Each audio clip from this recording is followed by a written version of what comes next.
Hello my CA friends, welcome है आपका part 3 में। मेरे को मालूम है आप पार्ट 1 और पार्ट 2 पूरा पूरा देख कर आए, पूरा ध्यान से देख कर आए। तो पार्ट 1 पार्ट 2 देखने के बाद ही पार्ट 3 अटेंड करना। और वैसे भी मैंने पहले पार्ट में रिक्वेस्ट कर ली थी कि सारे के सारे लेक्चर सीक्वेंस में देखना। मैं 40-45 मिनट्स की लेक्चर रिकॉर्डिंग कर रहा हूँ। 6 लेक्चर्स तक हो सकता है चला जाए, कोशिश करेंगे 5 लेक्चर में खत्म करने की, पर 6 लेक्चर जा सकता है। कोई बात नहीं यार, तुम पढ़ने वाले बच्चे हो, सारे लेक्चर्स अच्छे से देखेंगे। और आज का मेरा टॉपिक है कि जब सेल का कॉन्ट्रैक्ट होता है या एग्रीमेंट टू सेल का होता है तो इम्प्लाइड कंडीशन, इम्प्लाइड वारंटीज क्या है, वो सारी बात हम इस लेक्चर में डिस्कस करने वाले हैं। कैविएट एम्प्टर भी हम इसी लेक्चर में डिस्कस करेंगे और देखते हैं इसके आगे भी हम क्या क्या पढ़ रहे हैं। चलिए जी स्टार्ट करते हैं। तो बात कर लेते हैं वही जो हमने पार्ट 2 में जहां टॉपिक छोड़ा था, that is condition and warranty. Condition मतलब मेन पर्पस से जुड़ा हुआ होता है और warranty collateral to main purpose होता है। मतलब अगर गुड्स ने कंडीशन मेट नहीं करी तो बायर के पास क्या राइट आ जाता है, कैंसिल कर देगा कॉन्ट्रैक्ट, ले जाओ अपने गुड्स वापस, मेरे को पूरे पैसे चाहिए। अगर बायर का कुछ नुकसान भी होता है डैमेजेस भी ले लेगा। और अगर वारंटी, अगर गुड्स ने वारंटी मेट नहीं करी है तो बायर के पास राइट्स क्या है, कॉन्ट्रैक्ट नहीं कैंसिल कर सकता है वो, पर क्या डैमेजेस ले सकता है। हाँ, तो ये हमने लास्ट लेक्चर में कवर कर लिया था। इसके बाद आज हम कंडीशन स्टार्ट करते हैं कि इंप्लाइड कंडीशंस क्या है, इंप्लाइड वारंटी क्या है। बात आ जाती है एक्सप्रेस, मतलब जो चीज बोलकर या लिखकर की गई हो। तो सेलर और बायर के बीच में अगर कुछ कॉन्ट्रैक्ट में लिखा हुआ है कि देख भाई, बायर कह रहा है देख भाई सेलर, जो गुड्स तू पैकेजिंग करेगा ना, वो एक तो कार्टून में पैक करना और उसके ऊपर ग्रीन कवर करना, क्योंकि मैं कुछ गुड्स में आइडेंटिफाई इजीली कर पाऊंगा कि ये वाले मेरे क्रॉकरी वाले गुड्स हैं। फॉर एग्जांपल क्रॉकरी हम खरीद रहे हैं तो ग्रीन कलर का उसमें कवर यूज करना। तो मैंने एक्सप्रेस करके ही बता दिया है कि किस तरीके से मैं गुड्स को एक्सेप्ट करूंगा। ठीक, तो अगर एक्सप्रेस में कोई सेलर और बायर के बीच में एग्रीमेंट हुआ है तो गुड्स को तो वैसा होना चाहिए, उस हिसाब से ही सेलर को पैकेजिंग करना पड़ेगा। कॉन्ट्रैक्ट में जो लिखा है अगर वो बातें नहीं होती है तो बायर ब्रीच का केस लगा के डैमेजेस ले सकता है। पर यहां पर बात आ जाती है इंप्लाइड की। इंप्लाइड लिखी नहीं है, हाँ, पर कुछ बातें लॉ ने प्रिज्यूम कर रखी हैं कि तुमको ये चीज ऐसा करना ही करना है, चाहे कॉन्ट्रैक्ट में लिखी हो चाहे ना लिखी हो। तभी तो ये इंप्लाइड है, तभी तो लॉ इसको प्रिज्यूम कर रहा है कि ये चीज तो यार सेलर को पूरी करनी चाहिए। अगर इंप्लाइड कंडीशन पूरी नहीं करता तो सेलर गलती कर रहा है, क्योंकि बायर के पास राइट्स आ जाएगा कॉन्ट्रैक्ट तोड़ने के लिए, बायर के पास राइट्स आ जाएगा गुड्स रिजेक्ट करने का, बायर के पास राइट आ जाता है अगर डैमेजेस होते हैं बायर को तो डैमेजेस भी ले लेगा। तो ऐसी इंप्लाइड कंडीशन क्या है, 7 है गुरु, 7। जैसे कि condition as to title, title मतलब ओनरशिप। आप सेलर हैं, सेलर जो गुड्स बेच रहा है, भाई खुद का माल होगा, खुद का गुड्स होगा तभी तो बेच पाएगा। तुम्हारे पास अगर वैलिड ओनरशिप होगी तभी तो आप बायर के पास वैलिड ओनरशिप दे सकते हैं ना। तो लॉ बोलता है भाई सामान बेचते वक्त आप चोरी का माल नहीं बेच रहे हैं, आपका जो खुद का है वो ही आप गुड्स बेच रहे हैं। अगर ऐसा डिफेक्टिव टाइटल हो गया, किसी और का सामान, किसी और का गुड्स अपना बता के अगर बेचोगे तो बायर के पास तो राइट्स आएंगे ना, कॉन्ट्रैक्ट तोड़ देगा ना, वो रिजेक्ट कर देगा ना इस गुड्स को। ऐसा नहीं कर सकते ना हम। That is what condition as to title. मैं भी ऊपर ऊपर से एक्सप्लेन कर देता हूं। फिर यहां पे लिखा हुआ है कंडीशन एज टू डिस्क्रिप्शन। टेलर है ना, बहुत सारी चीजें बता के बोलता है, गुड्स में ऐसा है, गुड्स में वैसा है, ये ऐसी क्वालिटी का है, ये पर्पस पूरा कर देगा। तो साहब, जो आपने बोल के बेचा है गुड्स वैसा होना चाहिए। आपने जो सैंपल दिखाया है गुड्स आपका सैंपल से मैच होना चाहिए। हाँ, या फिर आप सैंपल भी दिखा रहे हो, आप कुछ बोलकर भी बेच रहे हो, तो गुड्स आपका सैंपल और डिस्क्रिप्शन से मैच करना चाहिए, नहीं तो बायर क्या करेगा, कॉन्ट्रैक्ट कैंसिल कर देगा। कंडीशन एज टू क्वालिटी और फिटनेस, भाई जिस पर्पस के लिए गुड्स बना है कम से कम वो क्वालिटी का तो होना चाहिए। भाई बायर अगर पर्पस बता रहा है कि मेरे को इस पर्पस के लिए अगर गुड्स लेना है तो सेलर को वैसे गुड्स देने पड़ेंगे ना। वो तो सेलर के ऊपर पूरी तरीके से आंख बंद करके विश्वास कर रहा है ना, उसके ऊपर डिपेंड हो रहा है ना। तो ऐसे केसेस में वाली क्वालिटी का गुड्स होना चाहिए। सेल्स एज टू मर्चेंटेबिलिटी, इसका मतलब क्या है कि गुड्स क्वालिटी लाइक होना चाहिए। यहां पे तो पर्पस बताया था।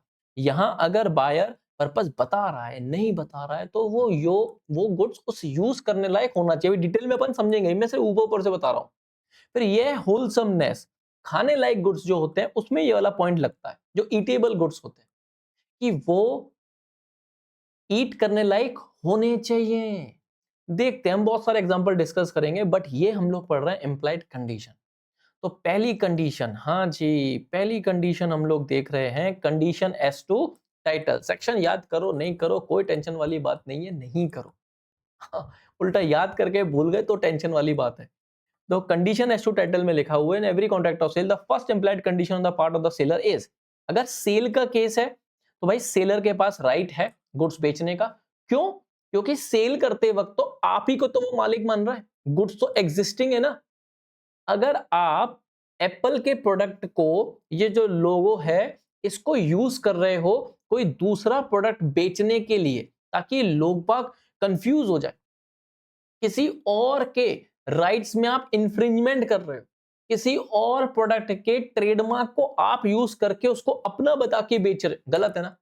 गलत है ना? नहीं हो सकता ना ऐसे।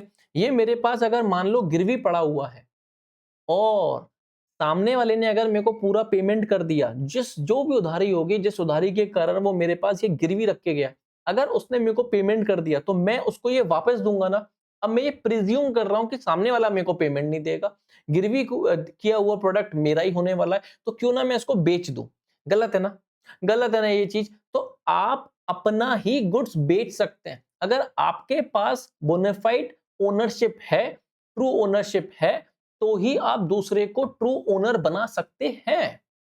अगर ये बात हो जाती है एग्रीमेंट टू सेल में, हमने बायर से कॉन्ट्रैक्ट किया एग्रीमेंट टू सेल का, सेलर के पास राइट आने वाला है बेचने के लिए, करेक्ट है, ऐसे कोई टेंशन नहीं, इसमें लिखा हुआ है right to sell the goods at the time when the property is to pass, right.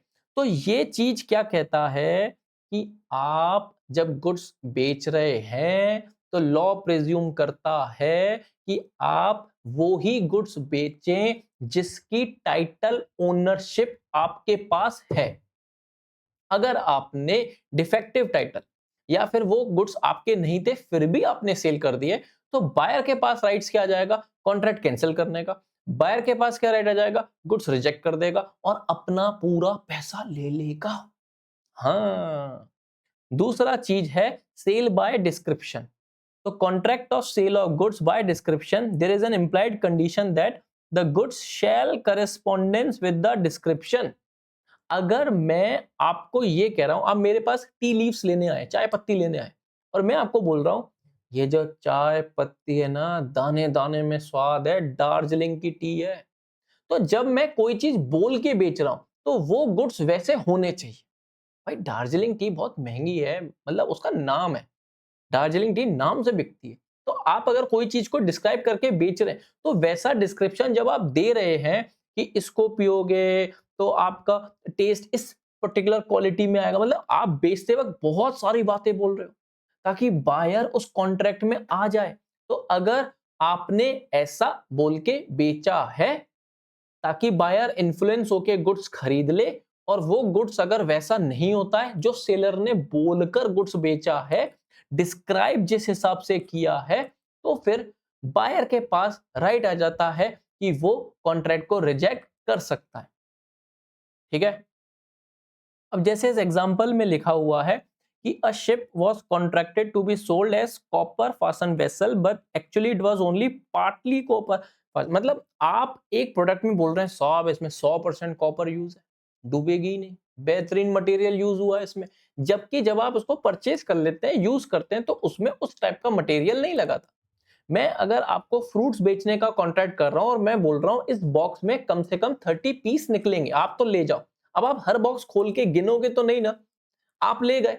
अब घर पे आके जब आप देख रहे हो किसी भी बॉक्स में 30 फ्रूट्स निकले ही नहीं, काउंटिंग करके देख रहे हैं तो 24 या 25 ही आ रहा है, तो गलत बोल के मैंने बेचा है ना। क्या आपके पास राइट आ जाएगा रिजेक्ट करने का? हाँ, यही मैं आपको समझा रहा हूं कि अगर सेलर ने गुड्स बेचते वक्त कोई चीज को डिस्क्रिप्शन दिया जिससे बायर इन्फ्लुएंस हुआ है गुड्स खरीदने के लिए और वो वैसा नहीं निकला, कॉन्ट्रैक्ट कैंसिल, इंप्लाइड कंडीशन।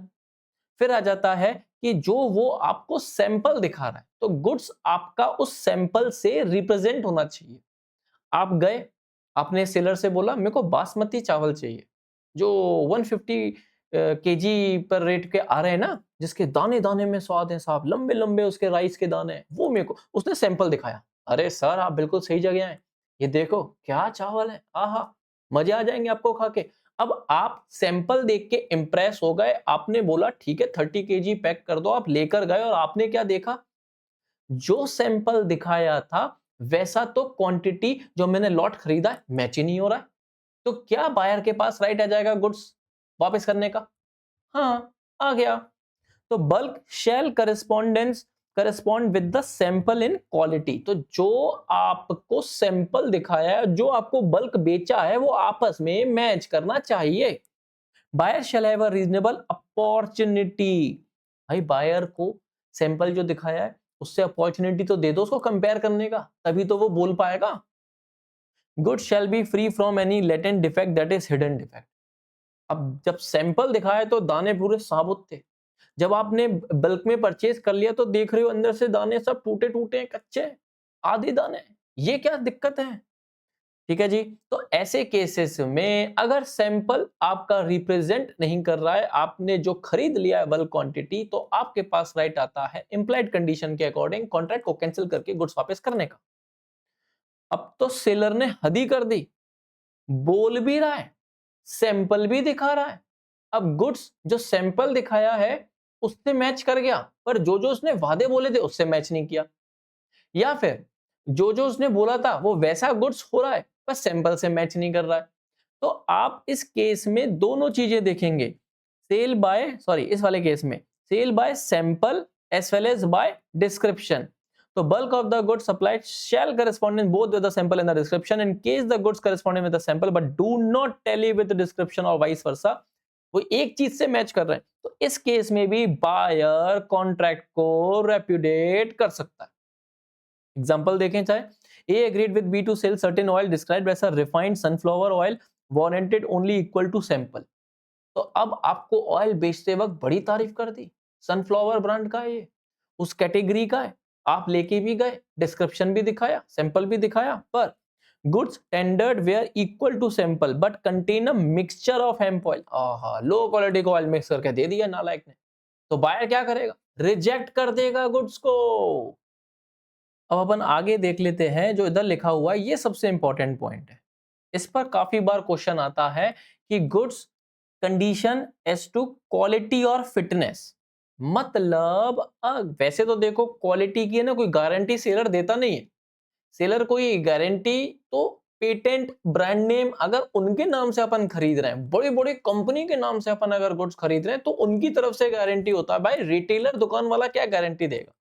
पर अगर बायर ने अपना पर्पस बता दिया है कि मेरे को इस पर्पस के लिए, इस कारण से ये वाला गुड्स खरीदना है, और वो सेलर के ऊपर पूरी तरीके से, पूरी सेलर की स्किल जजमेंट के ऊपर डिपेंडेंट है, और मजे की बात सेलर की काम भी वही था, सेलर की दुकान भी उसी पर्पस के लिए।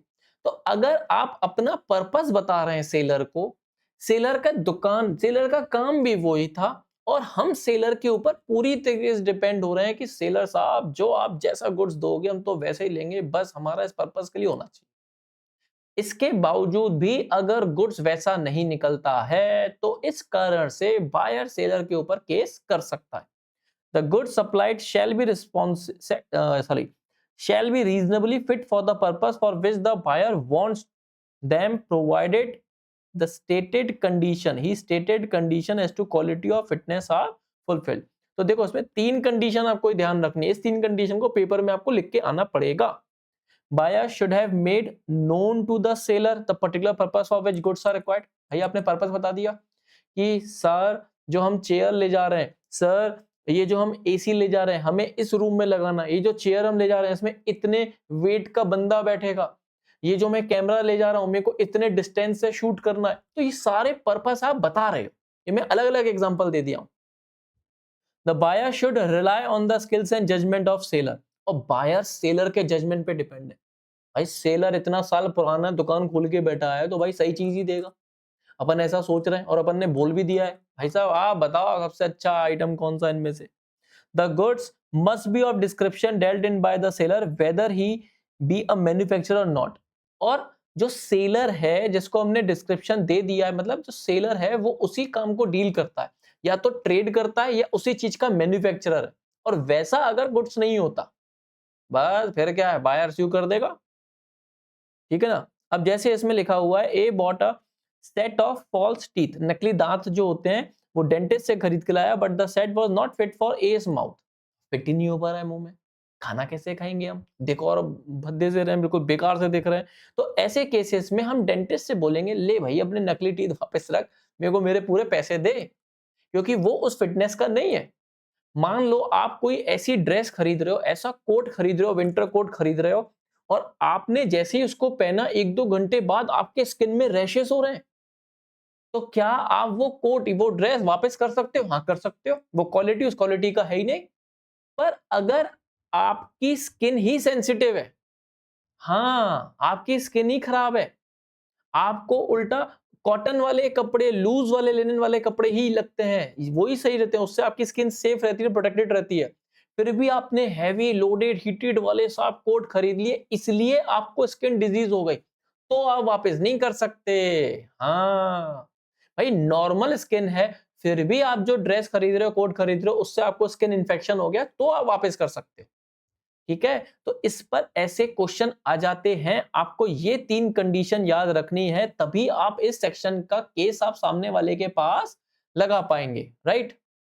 नेक्स्ट हम देख लेते हैं कंडीशन एज टू मर्चेंटेबिलिटी। इसमें क्या लिखा हुआ है, ये सेक्शन है 16 क्लॉज 2, और ये क्या बोलता है कि good should be bought by description. मतलब वही चीज है कि सेलर ने बताया कि साहब इतनी अच्छी क्वालिटी का गुड्स है, नॉर्मल बिजनेस में आप इसको यूज कर सकते हो, उसको आगे सेल कर सकते हो, डिफेक्ट फ्री गुड्स है साहब।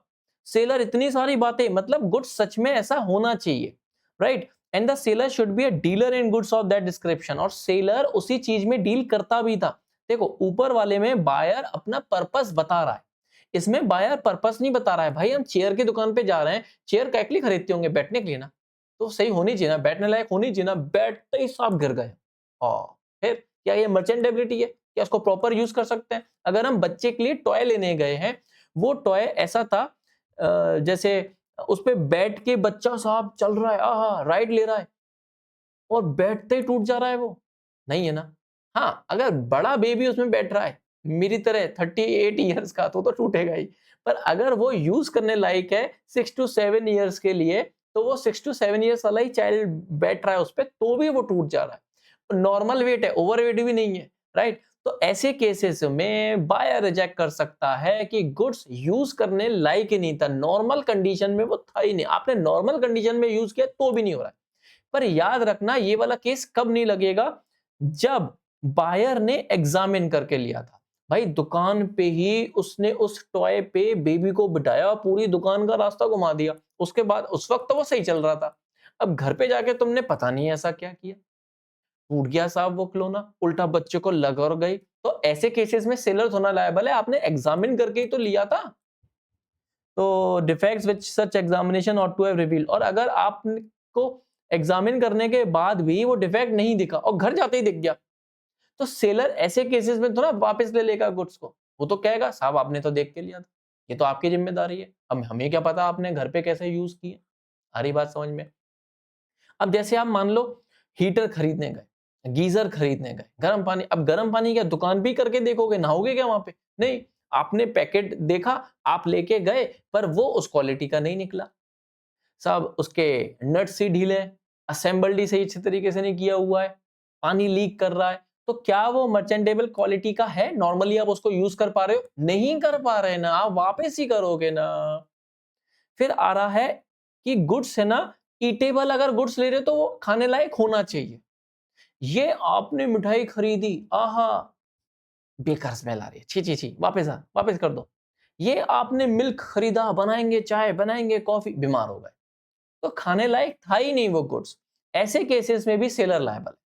और हम कोई वहां कच्चा माल तो ना टेस्ट करके देखेंगे, घर आएंगे, बनाएंगे, पकाएंगे, तब हमें पता ये तो लो क्वालिटी का था, ये तो बेकार क्वालिटी का था, हमको तो साहब ठग लिया, हमको तो गलत गुड्स बेच दी है। In the case of eatables and provision, in addition to the implied condition as to merchantability, there is another implied condition that the goods should be wholesomeness, यही मैंने अभी आपको एग्जांपल दिया था कि आपने एक ऐसा कंडेंस मिल्क खरीदा जिससे आपको टाइफाइड जर्म्स हो गए, तो ये बेचने वाले की जिम्मेदारी है कि साहब तुम खाने लायक गुड्स अगर दे रहे हो तो वो खाने लायक होने तो चाहिए ना। अगर नहीं है तो बायर को कुछ हो सकता है ना, बीमार हो सकता है, वो आप पे फिर केस करे, अच्छा लगेगा क्या? तो इम्प्लाइड कंडीशन में ये आपको 7 पॉइंट देखने हैं। किसी पर भी केस स्टडी आ सकती है, राइट? और मोस्टली केस स्टडी आती है, टॉपिक ही ऐसा है condition of warranty, her bar question बनता है। अच्छे से देख लो इनको। आगे देखते हैं हम लोग एम्प्लॉयड वारंटीज। हाँ जी, वारंटी भी कॉन्ट्रैक्ट में प्रिज्यूम किया जाता है लॉ के द्वारा कि गुड्स में सेलर की तरफ से एक तरीके से ये एश्योरिटी है कि गुड्स में इस टाइप के डिस्टरबेंस नहीं होने चाहिए, नहीं तो बायर को जो भी नुकसान हो रहा है, डैमेजेस हो रहे हैं, कॉन्ट्रैक्ट नहीं तोड़ सकता वारंटी में, पर डैमेजेस तो ले सकता है ना। तो इम्प्लाइड वारंटी क्या, जैसे कि implied warranty as to undisturbed position. Buyer ने एक बार अगर गुड्स खरीद लिए, ले लिए हैं, तो उसकी क्वाइट पोजीशन उसको मिलना चाहिए, वो बार बार डिस्टर्ब नहीं होना चाहिए। सेलर के पास बार बार जाना नहीं पड़े, अरे सर आपने गुड्स में ये चीज तो लगाया ही नहीं है, आपने बैटरीज तो लगाई नहीं है, आपने वारंटी कार्ड तो दिया ही नहीं है, आपने पूरी तरीके से इसमें सारे एप्लीकेशन तो डाउनलोड किए ही नहीं है, मैं तो यूज कर ही नहीं पा रहा हूं, बार बार मेरे को आपके पास आना पड़ रहा है। तो ये चीज बायर के साथ नहीं होनी चाहिए। Warranty as to undisturbed possession, buyer shall have and enjoy quiet possession of the goods. If the buyer having got possession of the goods is later on disturbed in his possession, he is entitled to sue the seller for the breach of the warranty. अब second hand आपने उसको typewriter बेचा है, ठीक है, उसने खरीद लिया, अब मालूम पड़ा ही चोरी का था, असली माल एक आ गया, दिक्कत है ना। आपने साहब कार खरीदी, कार खरीदने के बाद पता पड़ा कि ये कार पे ऑलरेडी 4 दिन पहले एफआईआर हुई है, इसने किसी का एक्सीडेंट किया हुआ था। अब पुलिस आ रही है साहब बात करने, अब नए बायर तो डिस्टर्ब हो रहा है ना, पुलिस को आंसर तो उसको देने पड़ेंगे। अब वो पूरी रामायण फिर से बताएगा, सर मैंने तो आज ही कार खरीदी है, 4 दिन पहले क्या हुआ था मेरे को क्या पता। तो ये जो बायर को दिक्कतें आ रही हैं, इसके लिए वो सेलर को स्यू करेगा। तो बायर के पास डिस्टर्ब्ड वाले गुड्स नहीं आने चाहिए, अनडिस्टर्ब्ड वारंटी आनी चाहिए, ठीक है ना। फिर buyer warranty as to non existence of encumbrance. Encumbrance मतलब होता है पहले ही किसी और थर्ड पार्टी की लायबिलिटी इस पे नहीं होनी चाहिए। अब मैंने तुमको ये कार सेल कर दी, तुम बड़े मजे से धूम मचाले कर रहे थे, बाद में पता पड़ा बैंक से इसका जो लोन अमाउंट था वो अभी तक पूरा क्लियर हुआ ही नहीं है, बैंक से एनओसी नो ऑब्जेक्शन सर्टिफिकेट तो लिया ही नहीं है, बैंक वाले चक्कर काट रहे हैं तुम्हारे घर का, वो कह रहे हैं साहब ये गाड़ी तो हम ले जाएंगे, इस पे अभी तक लोन अमाउंट ड्यू है, आरटीओ के कोई चालान पेंडिंग है, आरटीओ वाले लेटर पे लेटर भेजे जा रहे हैं, जब तक आप ये चालान पूरे जमा नहीं करते हो आपकी कार सीज कर ली जाएगी। ये क्या बात हुई, पहले ही किसी और की अगर लायबिलिटी है तो कार क्यों बेची? हाँ, पहले वो भार, पहले वो लायबिलिटी, पहले वो एक्म्बरेंस तो इसके ऊपर से हटा दो ना। तो good shall be free from any charge, किसी का चार्ज नहीं होना चाहिए, किसी और का उस पर राइट नहीं होना चाहिए। In favour of any third party not declared और known by to the buyer. एक तो तुमने एक्म्बरेंस था, किसी और की लायबिलिटी थी, तुमने बायर को बताया भी नहीं, बायर बेचारे को बेच दिया। अब बायर को नहीं बेच दिया है, गुड्स बायर को बेच दी हैं, बड़ा डिस्टर्ब हो रहा है वो तो बिफोर और eight the time of contract is entered into. फिर लिखा हुआ है वारंटी एज टू क्वालिटी और fitness of usage of trade. भाई बिजनेस में यूज करने लायक वो गुड्स होना चाहिए। जैसे अगर मैंने आपसे आटा खरीदा है ब्रेड बनाने के लिए, पिज्जा बेस बनाने के लिए, या फिर मैंने आपसे आटा खरीदा है रोटीज बनाने के लिए, मैं कैंटीन चलाता हूं मान लेते हैं, तो सेलर आप हैं, मैं हूं बायर। तो अगर मैंने आपको पर्पस बता दिया है कि मेरे को आटा खरीदना है ब्रेड बनाने के लिए, तो ये प्रिज्यूम किया जाएगा कि जो आटा है वो थोड़ा प्योर होना चाहिए, उसमें कुछ भी डस्ट वगैरह पार्टिकल मतलब छाना हुआ होना चाहिए, फिल्टर्ड होना चाहिए, क्योंकि ब्रेड बनाने में नहीं तो दिक्कत आएगी, बनेगा ही नहीं वो। तो बिजनेस में पहले ही डील हो जाता है कि इस स्टैंडर्ड का गुड्स होना चाहिए, क्योंकि हमको उसको उसी बिजनेस में यूज करना है, उसी ट्रेड में यूज करना है। ठीक, अगर मैं आपसे पानी की बोतल्स खरीद रहा हूं, आप सेलर हैं, आपका बेवरेजेस का काम है, वाटर प्योरीफायर का काम है, तो हमारे बीच में पहले ही था कि बोतल्स जो मेरे को मिलेंगी उसमें जो पानी डाला हुआ है वो ज्यादा से ज्यादा आज या कल तक वाला होना चाहिए, उससे और पुराना पानी नहीं होना चाहिए, क्योंकि यही मेरे को पानी आने वाले 6 महीने तक अगर पैक्ड है, 6 महीने तक मैं यूज कर पाऊं, तो इसमें सबसे रीसेंट सबसे लेटेस्ट पानी होना चाहिए जो कल या परसों तक ही प्योरीफाई होके आपके फिल्टर से आके पैक होके मेरे को मिला है। तो बिजनेस का ये ट्रेंड चल रहा है, ठीक है ना। An implied warranty as to quality of fitness for a particular purpose for any for may be annexed और attach by the usage of trade वहां पे चल रहा है, ट्रेड वहां पे चल रहा है, हमारी बिजनेस की कंडीशंस ही ऐसी चल रही हैं। फिर आ रहा है अगर गुड्स में कोई डेंजरस है, कोई गुड्स को यूज करने का तौर तरीका है तो आपको सेलर पहले ही बता दे। भाई मैंने अगर आपको कोई केमिकल बेचा है, कोई पॉइजनस केमिकल बेचा है जिससे आप मोपिंग आप झाड़ू पोछे में उसको काम कर रहे हैं और आपको मैंने नहीं बताया कि इसको ग्लव्स पहन के यूज करना, और आप लगे हुए हो उसी केमिकल्स में हाथ डालो और आपको साहब इसमें स्किन इन्फेक्शन हो गई और डैमेजेस हो गए, डिजीज हो गई आपको, तो मेरी गलती है ना। मैंने आपको उन गुड्स को यूज करने का या उस गुड्स से जो मेरे को नोन था, सेलर को मालूम है इससे नुकसान हो सकता है, तो मेरे को बताना चाहिए था ना, मेरा फर्ज बनता है ना, मैं आपको नहीं बता रहा हूं, इससे बायर को नुकसान हो गया। तो बायर को जो भी नुकसान हो रहा है उसका वो डैमेजेस ले सकता है, ठीक है। The goods are dangerous in nature and the buyer is ignorant of the danger, the seller must warn the buyer of the probable danger. If there is a breach of warranty, the seller will be liable in damages. तो मैं ऐसा seller responsibility लेता हूं कि मैं जो आपको goods दे रहा हूं उसमें आपको कोई पोजीशन में डिस्टरबेंस नहीं होना चाहिए, ऑलरेडी किसी और की लायबिलिटी नहीं होनी चाहिए। जो हम क्वालिटी और फिटनेस अपने बिजनेस ट्रेड में जिस क्वालिटी का अपन खरीदी बेची आज तक करते हुए आ रहे थे वो आगे भी होना चाहिए, ठीक है। और जो भी इन गुड्स को यूज करने का डेंजरस है, उस गुड्स से कुछ नुकसान हो सकता है जो सेलर को पता है, बायर इग्नोरेंट है, मासूम है, बेचारा है, तो मेरे को बताना पड़ेगा। आ रही बात समझ में? बस ध्यान रखना, इम्प्लाइड कंडीशन में 7 पॉइंट पढ़े थे हमने, इम्प्लाइड वारंटी में 4 ही पॉइंट हैं, वो 7 पॉइंट में कॉन्ट्रैक्ट तोड़ सकते हैं, डैमेजेस भी ले सकते हैं, इस 4 पॉइंट में कॉन्ट्रैक्ट नहीं तोड़ सकते, डैमेजेस ले सकते हैं।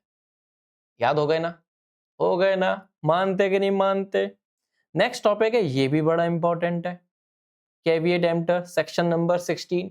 ये क्या बात बोलता है? ये बोलता है भाई बायर को भी कॉशियस रहना चाहिए, एक्टिव माइंड लगा के गुड्स को खरीदना चाहिए, बायर को भी होशियार होना चाहिए। जब वो गुड्स खरीद रहा है तो दिमाग, आंख, नाक, कान सब चीज का यूज करके, अपने सारे सेंसेस को यूज करके गुड्स को खरीदना चाहिए।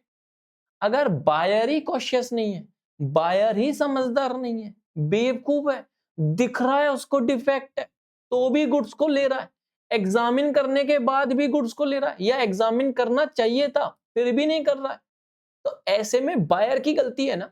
सेलर ही लायबल होगा क्या हर बार? नहीं, कोई भी सेलर कभी भी अपने गुड्स में डिफेक्ट्स नहीं बताएगा, बायर को ही थोड़ा होशियार होना पड़ेगा। अगर आप कपड़े लेने जा रहे हो तो आपको खुद चेक करके देखना पड़ेगा साइज फिट है कि नहीं है, साइज सही आ रही है कि नहीं आ रही है। ऑनलाइन परचेस कर रहे हो तो बात अलग है, फिर तो आप डिलीवरी आने के बाद ही साहब एक्सेप्ट और रिजेक्ट करते हैं। पर अगर आप फेस टू फेस देखने जा रहे हो, गुड्स को खरीद रहे हो, फिजिकली जाकर, मैनुअली जाकर, तो आप पहन के देखोगे ना ट्रायल रूम में, हाँ देखना चाहिए ना आपको। अब साहब सड़क पे नकली सोने के मोती बेच रहा हूं मैं कह रहा हूं साहब दिवाली पे डेकोरेशन के सामान ले लो, मोती ले लो साहब सोने जैसे, मैं ऐसा बोल के ही बेच रहा हूं सोने जैसे, 10 रुपए किलो, 10 रुपए किलो बेच रहा हूं। बायर आया, 2 बायर है इनफैक्ट, आपस में बात कर रहे हैं, वाह इतना सस्ता सोना कब से हुआ है? कह रहे हैं वाह यार आज तो सोने के मोती खरीद रहे हैं, डायमंड खरीद रहे हैं। उन्होंने असली मान के ही ले लिया, 10 रुपए में वो भी। बताओ कौन क्या है? समझ पा रहे हो ना? क्या मार्केट में ऐसे खुलेआम घूम रहे हैं बायर? हाँ, बेवकूफ है। खुद की गलती का दोष आप, खुद के बैड सिलेक्शन का दोष आप, खुद का बिना दिमाग चलाए गुड्स खरीदने का दोष आप सेलर पे नहीं दे सकते। तो कैविएट एम्प्टर में क्या है कि it is the duty of the buyer to examine the goods thoroughly before he buys them in order to satisfy himself that the goods will be suitable for his purpose for which he is be buying them. हाँ वो बात अलग है अगर seller उसको झांसे में ले रहा है, अगर सेलर ने उसको करेक्ट नहीं किया। बात समझो, जैसे उसने सेलर से ही पूछा कि सर ये जो आप मेरे को पेंटिंग बेच रहे हो ये पिकासो की ही है ना, ओरिजिनल पिकासो की है ना? और सेलर उसको करेक्ट नहीं कर रहा है।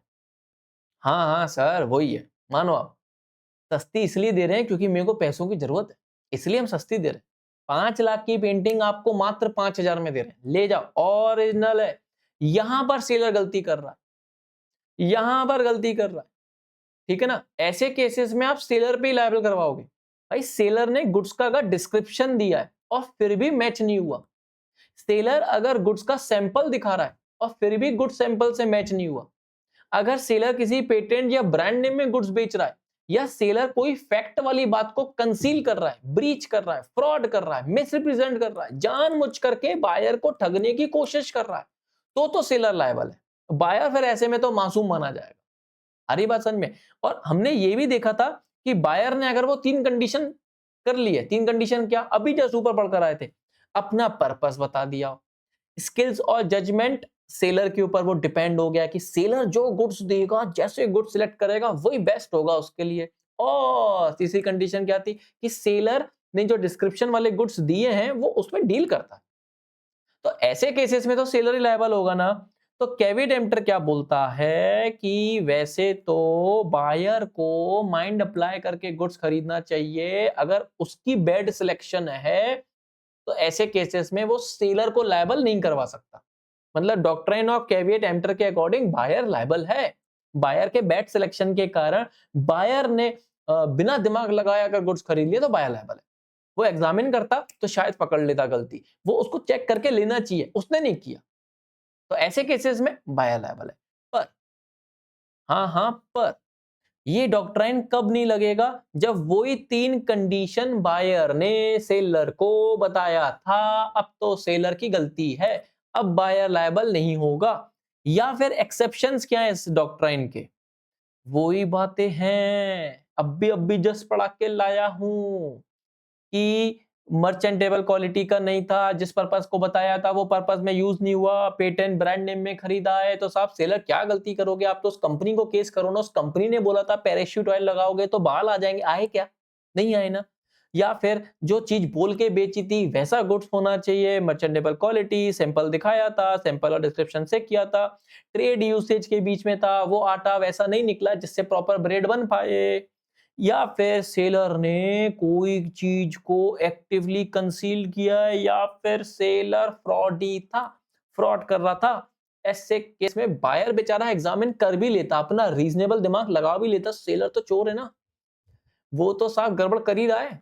और करते भी हैं बहुत सारे सेलर, जानबूझ करके डिफेक्ट को ऐसे हाइड करते हैं, तुमको तुम देख भी लो तुम पता भी नहीं कर पाओगे। अब बेचारा मासूम बायर कहां लायबल हो गया ऐसे केस में, चालाक सेलर ही लायबल होगा। काय का चालाक, ठगी कर रहे हो तुम। तो याद रखना ये टॉपिक आप इम्प्लाइड कंडीशन, इम्प्लाइड वारंटी के साथ ही करना। 3 पार्ट, ये पार्ट बस यहीं तक कर रहे हैं, आज मेरे को मालूम है थोड़ा कम पड़ रहा है, पर कोई बात नहीं। पर काम ये है, आप एक ही दिन में तीनों पार्ट भी देख सकते हो। 40 मिनट्स के, आज को तो 40 मिनट से भी कम होगा। टॉपिक में इसलिए कम उठा रहा हूं ताकि आप उतना कंटेंट ही पढ़ो जितना रोज का याद कर पाओ। तो मैंने आपसे केसेस भी इसलिए डिस्कस करें, मोस्टली वही केसेस डिस्कस करें जो आपके मॉड्यूल में दिए हैं या पेपर में आए हुए हैं। वही केसेस में इसलिए डिस्कस कर रहा हूं क्योंकि आपको अब जब प्रैक्टिस करने बैठोगे आपको इजी रहेगा। आ रही बात समझ में। तो जब भी आप केस स्टडी को सॉल्व करो, देखो बहुत सारे लोग बहुत सारी बातें करते हैं, मैं सिर्फ इंस्टीट्यूट आईसीआई की बात कर रहा हूं। अगर आप केस स्टडी को सॉल्व करते हैं, और ज्यादातर केस स्टडी ही आएगी, तो आपने जो आंसर लिखना है, जैसे ये आपकी कॉपी है, ठीक है ना, तो पहली बात तो आपको क्वेश्चन नंबर वगैरह यहाँ पे ऐसा कुछ भी नहीं लिखना। आपको सेंटर में यहाँ पे लिखना है आंसर टू क्वेश्चन नंबर 1। आपको इतनी बात तो मालूम होगी ब्लैक पेन यूज करते हैं, मैं खुद रेड यूज कर रहा हूं, पर ठीक है, मान लो मैंने ये ब्लैक पेन से ही लिखा है, तो ब्लैक पेन आपको आईसीआई के कंडीशन है कि साहब ब्लैक पेन में आपको आंसर्स लिखने पड़ेंगे, ठीक है। आपने ना 3 पैराग्राफ में आंसर लिखना है, 3 पैराग्राफ, ऐसा पेपर है बना के मत आना, पर मैं आपको बता रहा हूँ 3 पैराग्राफ में आंसर लिखना है। पहला वाला जो पैराग्राफ है वो प्रिंसिपल का है, पहला वाला पैराग्राफ आपको लॉ समझा के आना है कि भाई इसमें कौन सा सेक्शन लग रहा है, कौन सा प्रोविजन लग रहा है, आपको प्रोविजन समझाना है। दूसरा पैराग्राफ आपका फैक्ट ऑफ द केस आएगा कि केस क्या चीज दी हुई है। हाँ, केस को कोई कोई लोग ऊपर भी लिखते हैं, पर इंस्टीट्यूट ये कहता है कि आप पहले प्रोविजन लिखो, आप सजेस्टेड आंसर से कंपेयर कर सकते हैं, आंसर चेक कर सकते हैं। आखिरी में आपको कंक्लूजन देना है, कौन सही कौन गलत, किसके साथ क्या राइट। ये अलग से आप ऐसे पैराग्राफ पेपर में लिख के मत आना, मैं आपको समझाने के लिए बता रहा हूं। 3 पैराग्राफ में आंसर होने चाहिए। पहला पैराग्राफ आपका इस तरीके से स्टार्ट होना चाहिए, अकॉर्डिंग टू सेक्शन 16, क्या था वो, caveat emptor of sales of goods act 1930 it says that, ऐसे करके करके आपको स्टार्ट करना है।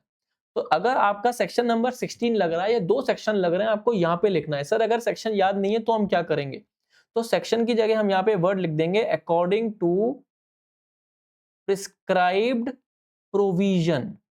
क्या लिख देंगे हम, according to prescribed provision of caveat emptor of sales of goods act वगैरह वगैरह। सेक्शन याद है लिख के आना, नहीं याद है या याद ही नहीं किया है, कंफ्यूजन है, मत लिख के आना, नंबर गलत कर लिखने पर कटते हैं, राइट। उसके बाद ये आपने पूरा सेक्शन समझाना है, और यही पार्ट 2 नंबर का आता है। चाहे क्वेश्चन 4 नंबर का है चाहे 5 नंबर का है, ये 2 नंबर का पार्ट होता है। यही इतनी बस आपको लॉ याद रखनी है। तो कैविएट एम्प्टर का क्वेश्चन है, पूरा पॉइंट लिख दो, वो आपको लाइन याद होनी चाहिए। हाँ एग्जैक्ट आप, मेरे को मालूम है लॉ की लैंग्वेज नहीं यूज कर पाओगे, ये लैंग्वेज भी आपने अगर याद कर ली, इतना भी लिखा है तो बात बन जाएगी। बिल्कुल इतना भी लिखा है बात बन जाएगी, ठीक है ना। तो सेकंड पैराग्राफ में आपको क्या करना है, सेकंड पैराग्राफ में आपको समझाना है फैक्ट ऑफ द केस। तो आप क्या लिखेंगे, S in the given case. फिर जो भी केस लिखा है आपके सामने क्वेश्चन होगा, आप लिख दो कि सेलर ने बायर को ऐसा ऐसा गुड्स दिया और कुछ भी नहीं बताया, बायर ने भी कुछ चेक नहीं किया तो गुड्स खरीद लिया, ऐसा ऐसा करके आपको पूरा क्वेश्चन में से देख के यहाँ पे कॉपी पेस्ट मार देना है, ठीक। अब आखिरी में क्या लिखना है, एस अबव एक्सप्लेन्ड प्रोविजन, मतलब आपने ये अपने पहले वाले पैराग्राफ को हिट कर दिया। एंड इन गिवन केस, फिर आपने इस सेकंड वाले पैराग्राफ को भी जोड़ दिया, as above explained provision and in the given case it is concluded that buyer is liable, seller is not liable। और अगर एक्सेप्शन का क्वेश्चन है तो ये एक्सेप्शन आपको यहां पर ही समझाने पड़ेंगे पहले पैराग्राफ में, और फिर यहां आप एक्सेप्शन के हिसाब से आंसर लिखोगे कि बायर लायबल नहीं है, वापस से सेलर लायबल है। तो आपने केस स्टडी के आंसर 3 पैराग्राफ में सॉल्व करने, चाहे आप इंस्टीट्यूट की वेबसाइट पे जाके सजेस्टेड आंसर देख लो, राइट। ये मैंने स्टार्टिंग वर्ड्स इसलिए बताएं क्योंकि ये तो हर आंसर में कॉमन है, ठीक। अब चाहे आप इनकम टैक्स की केस स्टडी सॉल्व कर रहे हो, ऑडिट की सॉल्व कर रहे हो, लॉ की सॉल्व कर रहे हो, आपको यही फॉलो करना है फाउंडेशन में, चाहे इंटरमीडिएट में, चाहे फाइनल में। ये इंस्टीट्यूट एक्सपेक्ट करता है कि आप ही के क्वेश्चन से प्रोविजन भी समझ में आए, आप मतलब आप ही के आंसर से प्रोविजन भी समझ में आए, जो कि कहां समझ में आएगा, पहले पैराग्राफ में कि लॉ बोलता क्या है। फिर आप ही के आंसर से समझ में आ जाए कि क्वेश्चन आया क्या है, टॉपिक क्या है। फिर आपको लिखना है कंक्लूजन। तो अगर 4 नंबर का क्वेश्चन है तो इसका स्टेप मार्किंग ऐसे होगा 211, और अगर 5 नंबर का है तो समझ जाओ आपको हो सकता है केस लॉ नाम भी लिखना पड़े। केस लॉ का नाम कहां लिखेंगे आप, पहले पैराग्राफ में, यहीं आप ऐड कर देंगे also referring to case law. याद है अच्छी बात है, नहीं याद कर रहे हो आप कोई बात नहीं, छोड़ के जाओ, 4 नंबर भी बहुत है हमारे पास, सफिशिएंट है। 5 नंबर का आएगा तो पक्की बात है लॉ थोड़ा ज्यादा वो पूछ रहे होंगे, तभी वो ऐसा क्वेश्चन बना होगा। अगर कोई क्वेश्चन डायरेक्ट आता है जिसमें आपको बहुत सारे पॉइंट समझाने पड़ते हैं, डिस्क्रिप्टिव क्वेश्चन हो गया साहब, उसमें 6-7 पॉइंट समझाने पड़ रहे हैं, जैसे सारी इंप्लाइड कंडीशन पूछ ली, 7 पॉइंट है ना, तो वो आपको फिर ज्यादा मार्क्स का क्वेश्चन आएगा, 5, 6, 7 तक का भी आ सकता है। तो उसमें आपको सातों पॉइंट याद होने चाहिए, राइट। कोशिश करना पहले पैराग्राफ में आपका लॉ लैंग्वेज यूज हो, यहीं से आप इंप्रेशन बनाते हो चेकर के मन में।